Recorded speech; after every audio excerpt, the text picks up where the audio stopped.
Hello everyone, আজ আমার what I do in a day এর প্রথম দিন। ঘুম থেকে উঠে ফ্রেশ হয়ে চা নিয়ে বসে পড়লাম।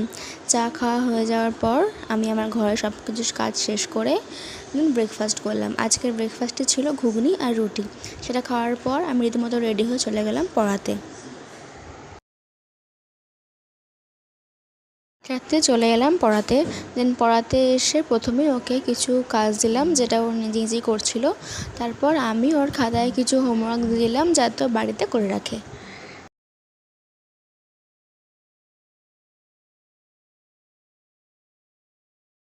পড়ানো হয়ে যাওয়ার পর আমি আর দিদি গেছিলাম দিদির বাড়িতে। ওখানে যেতেই দেখতেই পাচ্ছ এরা চলে এসছে আদর খাওয়ার জন্য।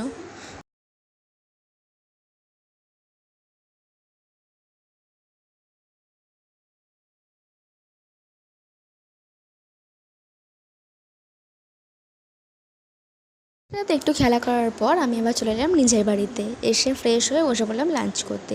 লাঞ্চে আজকে ছিল শুক্তো, সয়াবিন আলুর তরকারি এবং আমের চাটনি। এই গরমে কাদের বাড়িতে এরকম আমের চাটনি হয় তারা অবশ্যই কমেন্ট করে জানিও। আজ যেহেতু বুদ্ধ পূর্ণিমা, তাই আজকে বিকালে আমাদের হালখাতা ছিল। হালখাতা সেরে চলে এলাম বাড়ি। আজকের ভিডিওটা এই পর্যন্তই। টাটা।